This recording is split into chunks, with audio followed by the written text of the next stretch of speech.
Welcome to a new edition of the Famous Interviews with Joe Dimino. On this episode, we talk with Irish musician, podcast host, tour guide, arts manager, and best-selling author Tara Connaghan. She is specializing in a topic most people avoid, and that is the unspoken etiquette in Irish traditional music sessions. Ultimately, she helps musicians, especially newcomers, visitors, and adult learners, understand the subtle dynamics of Irish music sessions so they can join in with confidence, respect, and musical sensitivity, avoiding awkward missteps, and ultimately enjoy a better, more welcoming music experience. From her base in Ireland, we get into her career and so much more. Enjoy this story. Tara, it's wonderful to meet you. Thank you for taking a minute out today. I appreciate it. Thank you so much, Joe. It's lovely to meet you. So where are you located? I'm based in Donegal in the northwest of Ireland. Okay, wonderful. Well, I'm in the middle of America. I'm in the belly button in Kansas City, Missouri. The belly button, I love that. That's great. Somebody said that a while back and it stuck, so it's good. I'm going to go with that. So the belly button fluff now, that's the other one. that's it. I love it. Well, music is my passion with my jazz radio show. I mean, there's a lot of all kinds of creatives that I interview, but music is my bread and butter. So I'm looking forward to getting into your life and career. So thank you for taking a minute out. You're very welcome. It's just a pleasure to have a chat with you. Yeah. So let's begin our journey before we get into your music and career by asking you this. 6 years ago, this pandemic changed so much about our lives. How did you get through that era, and how has it changed the way that you do things today? Oh, well, I suppose as a musician, at the time I had taken over my dad's construction company, not having really worked in it before. He passed away quite suddenly about 11 years ago, and I took it over to be the first female running a construction company in Ireland back in 2014.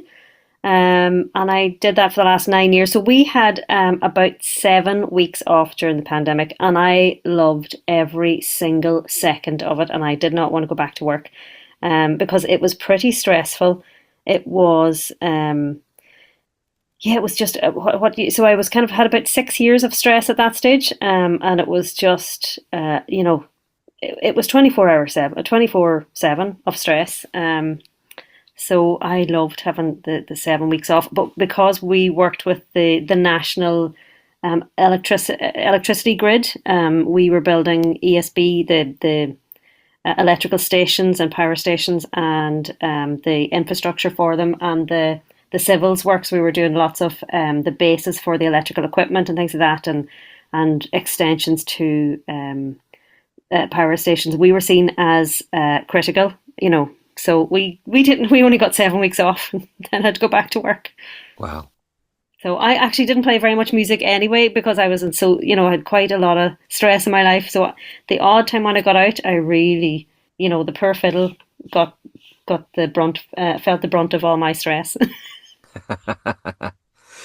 So let's get into your career. Let's get into exactly what you do holistically for a living, and I'm going to put you in front of a bunch of grade schoolers. They're 12 years old. It's career day, and one of the kids is like, "Hey, what do you do for a living?" How do you answer him? Oh God, the poor kid. He'd be so confused by the end of the day. For me, I'm so I've transitioned out of that construction company, the stressful environment. I'm back playing music. I was playing music still during it, but not a lot, not as much as I used to. In the last year, I started a podcast there in last July, and it was I was going to write a book about music performance anxiety, because I seem to be, when I teach adult fiddle players, they always, they're always asking questions about, I'd be too nervous to do this, I'd be too nervous. And it's usually nerves about joining sessions. And I didn't quite join the dots about the session etiquette.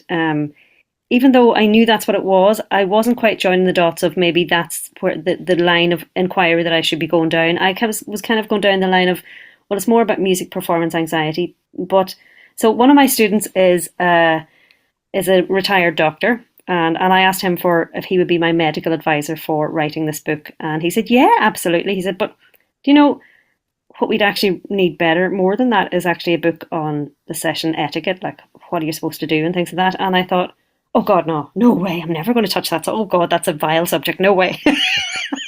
Because there are lots of keyboard warriors involved in it, and it's just not no. So I said, no way. And then he kind of kept pushing me and kept pushing me. And eventually I said, okay, I will. And I'll apply to the Arts Council in Ireland here to write a book about session etiquette.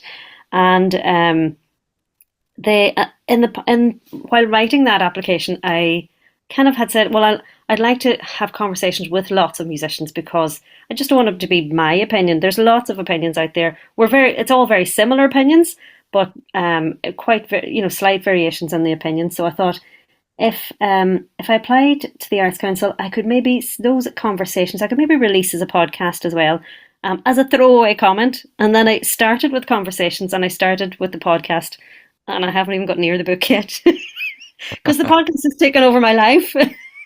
Yeah. Yeah.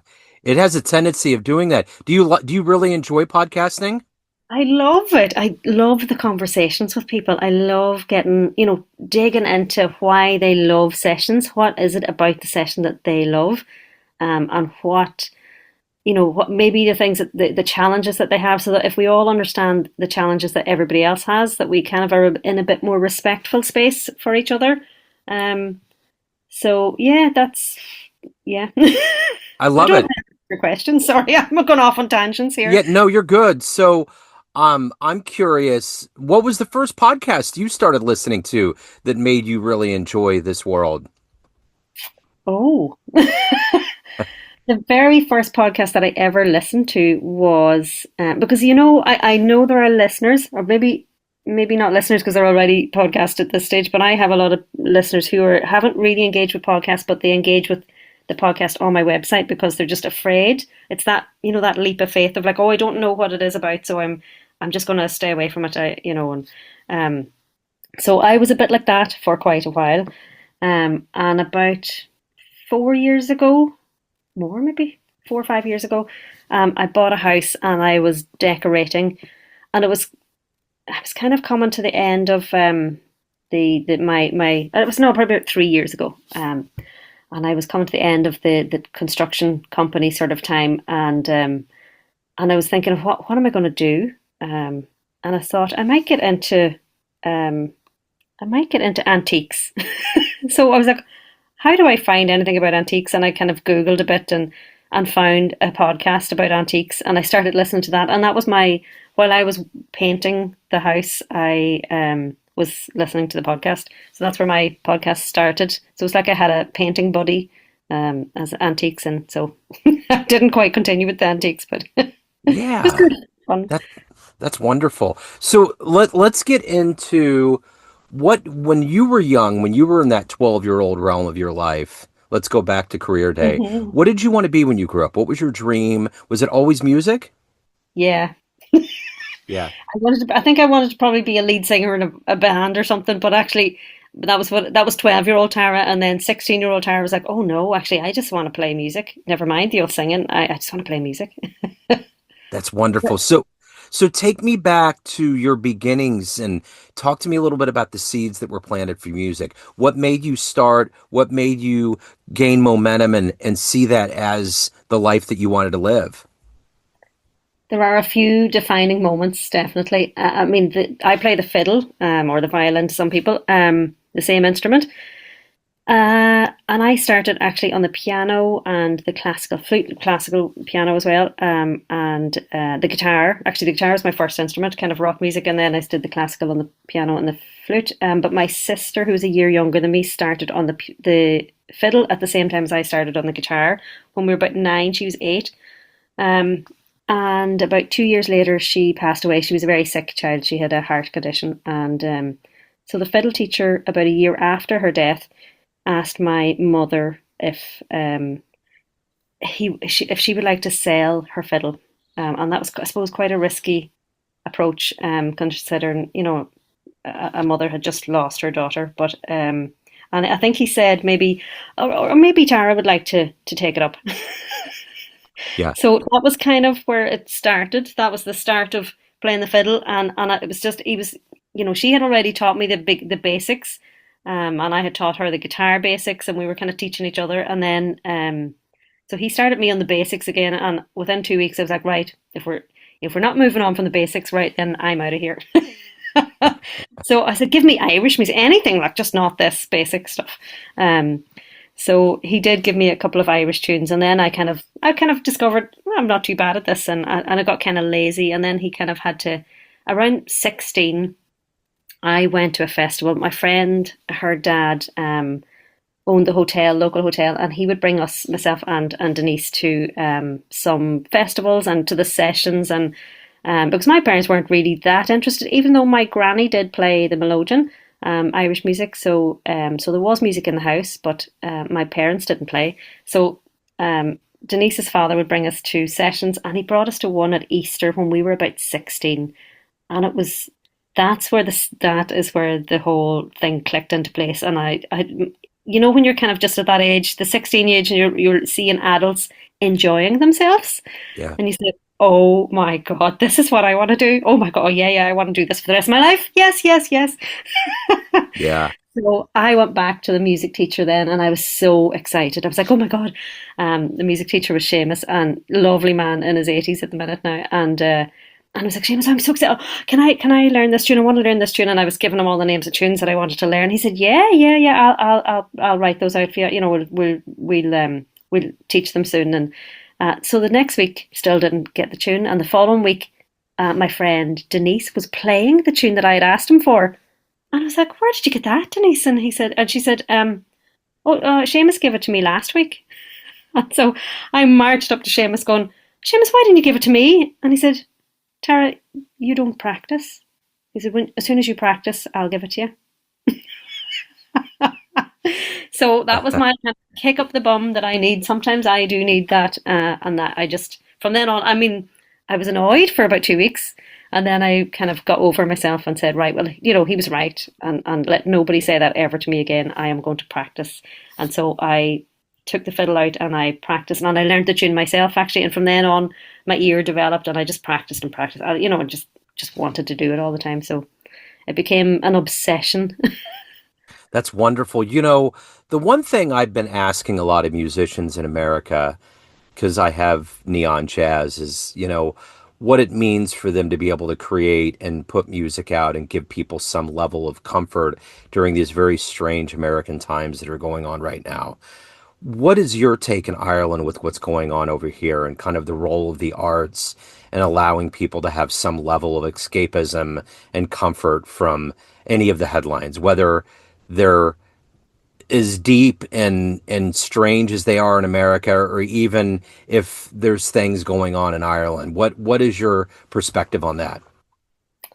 I think the human race kind of go through this troubled or period of troubled kind of turbulence every 80 to 100 years. And we've had a relatively quiet and peaceful life for, the last 80 years. Apart from, bits and pieces, even though I'm quite close to Northern Ireland, I think the rest of the world has been kind of, quite peaceful. And we all need that little bit of, uh, it's like, as you say, it's peace away from just negativity and troubles. Because what else do we have if we don't, if we don't have a bit of, I don't know what the word is. I can't, I'm trying to think of the word. A bit of solace. That's the word. A bit Yeah. of solace. Yeah, I mean, where you can just lose yourself. And in music, when I'm playing music, I'm lost in the music. I'm totally unaware of the surroundings around me. I when I'm playing in a session, especially, it happens on stage as well, but not as much because there's a little bit of pressure on you when you're on stage. You've got an audience. They're, who've paid to be there. But in a session, this is why I love the session, is because there's no pressures on me. It's totally about me just engaging with, like, I think it's almost like I put in my music into the ring, everybody puts their music into the circle. It's kind of like we all put it together, and it combines to be and compounds to be something greater than all of us could ever have in an individual. And it's because we're all given as well. I mean, in a session, when I go into a session, I ask, how can I benefit this session? And I think even in real life, maybe I should ask that question more around me as well. How can I benefit the world around me more? Um, so maybe the arts and music has something to teach us that we can maybe just become kinder individuals. Yep, I To be, totally get it. yeah. Yeah, I agree. So, who has been that inspirational force or that hero that's allowed you to be a creator and to branch out into podcasting and everything that you're doing today? Um, I suppose there's lots of musicians. I think that there's one in particular, Mairead Nwini, Mairead Mooney she'd be local as well, but she'd be very, very well respected musician internationally. She plays in the band Alton. She's the founding member, singer and fiddle player as well with the band Alton. And she is the most generous, mothering soul I have ever met. She is just beautiful. Um, and yeah, I suppose she was that role model as well, the female. Even though I suppose growing up, I never even noticed that there was a difference between males and females. We're just people. Yeah. Um, and then, there's people are saying, oh, well, females don't get this. And that's true. Sometimes we don't, but it's not something that I've ever kind of really gone out of my way to notice because, I just put the time in because I love it. Yeah, Um, yeah. for sure. So, is there anybody in the world of music or otherwise that's on the planet right now that you would love to meet and talk to and have a little time with them? Oh, in terms of a musician or Yeah, anybody? yeah, or an influencer or anybody that is kind of that you look up to, that you admire for what they do. Wow. You're really throwing me with this one now. Now, I should mention I don't have a television, so I don't know much about pop culture at all. And yeah, so I kind of am very specific about what I listen to, and um, but I do try to be wide in what I listen to, just not pop. Yeah. um, Let me see, who would I like to engage with? Hmm. I think anybody that has a real, not even maybe a good story, but is just a really thoughtful person and is really good at what they do. And even a business person, I really love talking to business people as well. I have that business kind of head on my shoulders as well, half of me, and then there's the other half that's creative, and they're always kind of creating this not battle, but they're kind of one is taking over. It's like, oh, I'm now in the creative mode. Oh, now I'm in the business mode. um, maybe somebody really business like. But I kind of tend to just go and chat to them anyway. Yeah. I'll ask them for advice. I am hopefully maybe going to chat to the actor Brendan Gleeson, who's a very well known actor in Ireland, well, internationally actually. But he was in Harry Potter, and he's in lots of quite big movies. He was I don't see I don't have a television, so I don't know the names of any characters. Yeah, no, Harry Potter's, I get it. Yeah. No, that would that He was the big with the red hair and the beard, and what was he? Yeah, one of those main characters in Harry Potter. Anyway, he's an Irish actor, and he's also a fiddle player. And I have played in sessions with him before, but I'm going to hopefully get him on the podcast. Yeah, hopefully I'll get his perspective on the etiquette in sessions as well, for the podcast, which would be really cool. yeah. And I wouldn't mind talking to Ed Sheeran as well.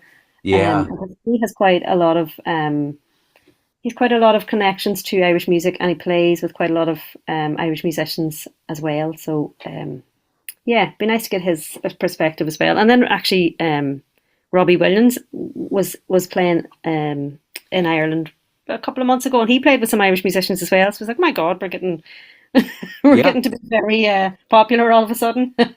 Yeah. No, that's wonderful. So let me ask you this. What is the motivation for you every day to wake up and to do this work that you do, to create, to educate, the business, the creative side, the right left brain intermingling? What is that for you every day to do that and to deliver it at a high level? There's two things for me, and I think they're probably from the both sides of the brain. One's the creative and one's the business side.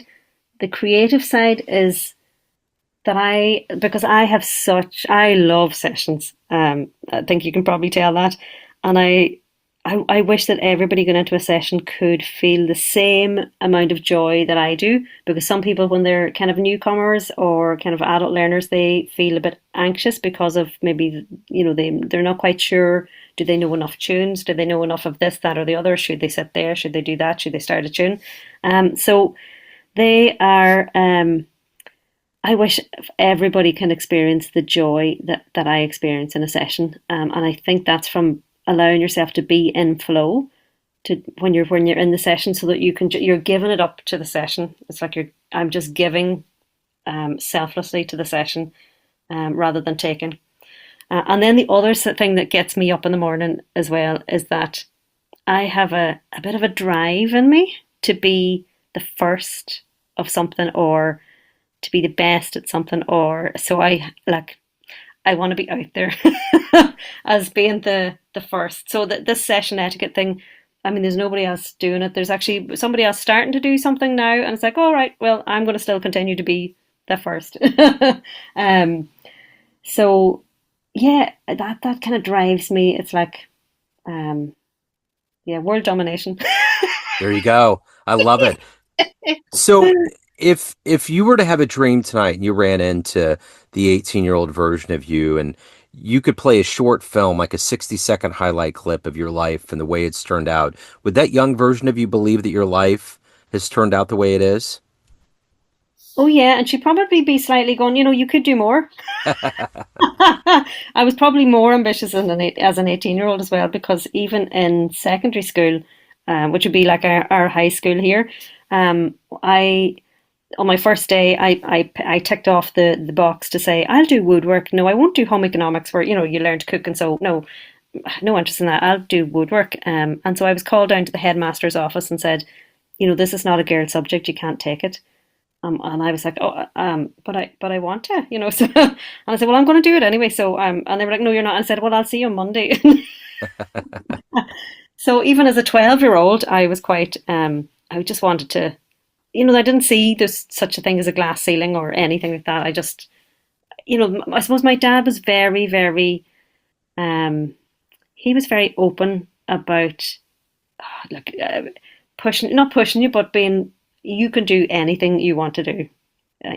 There was always that kind of support there. Yeah, if you want to do that, let's go and do it. And so, then I'd gather all the information and start doing that. And so I actually made a harp for my final year project in school and got 100% for it as well. And it's sitting here beside me still. And that's how many years ago? 30 Wow. years ago? 31 Yeah. years ago? Yeah, so yeah, I just tend to I'm a bit of a go-getter, I think. Yeah. So speaking of everything that you've accomplished and done and become at this point, what are you the proudest of? What are you the happiest about? I just got an email a couple of days ago to say that the podcast has been nominated for 4 podcast awards in New York next week. So I've just booked my flights to New York for next week. Wow. So that's probably up there with one of the highest things, yes, that I've ever, achieved. So I don't have any kids, so I can't say that, having children was great, because I'd have never had them. I just have fur babies. So I have 2 golden retrievers at my feet, and I love them dearly.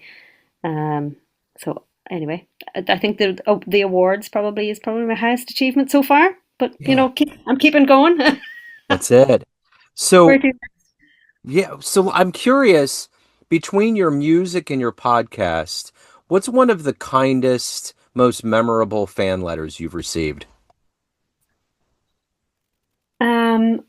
Especially since the podcast has started, I'm just getting loads and loads and loads of comments and emails and even gifts. Like, people are sending me stuff. It's lovely. I'm getting t-shirts, they're lovely, and a t-shirt from Sketch City, who's a really good designer, and she plays Irish music. So she sent me a t-shirt that says, we pronounce it Mara-splaining, but it's a play on words. So Mara, or MNA, or Mana, you can pronounce it as well. Mana means woman in Irish. So instead of, how you would say mansplaining, Yeah. I don't know if you've heard of this. I had to explain it to my other half, and he was like, "What's that?"